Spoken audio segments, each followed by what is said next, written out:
cela ne signifie pas que Dieu n'écoute pas ta prière. Amen, amen.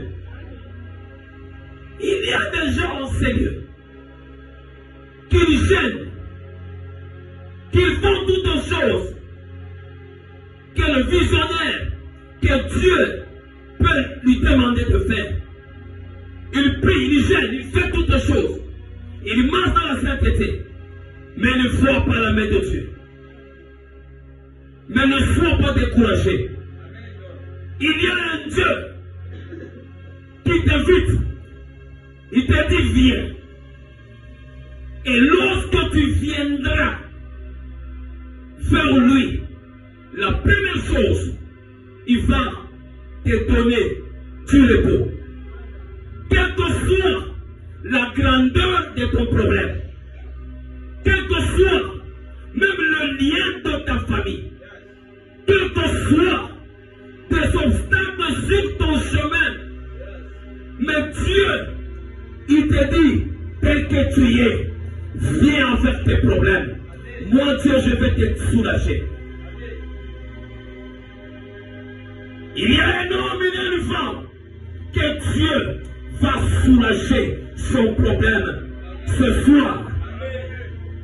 Mais le grand problème, il faut accepter l'invitation. Dans une fête de mariage, on donne des invitations. Il y a ceux qui viennent et il y a ceux aussi qui ne viennent pas.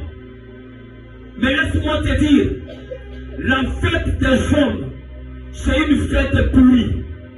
Mais lorsque Dieu t'invite, il va te donner du repos. J'aimerais dire à quelqu'un, le Seigneur t'a invité en Seigneur. Le Seigneur t'a invité dans sa présence. Et dans sa présence, tu ne sortiras pas tel que tu étais entré. Si tu étais entré avec des problèmes, tu sortiras ok. Parce que le Seigneur t'a invité. Et lorsqu'il t'invite, il va changer ta vie à toi. Et ce n'est pas quelque chose de demain, mais c'est quelque chose de maintenant. Et laisse-moi te dire, il y a trois choses qui se passent dans la prière.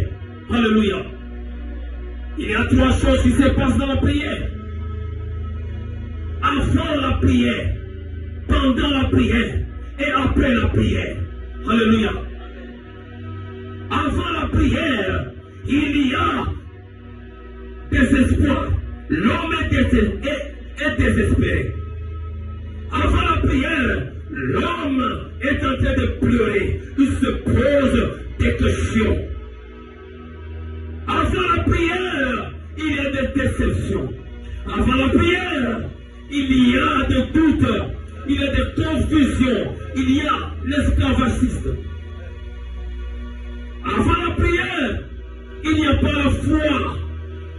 Mais dans la prière, il y a une préparation. Alléluia. Oui, pendant que tu priais, il y a une préparation.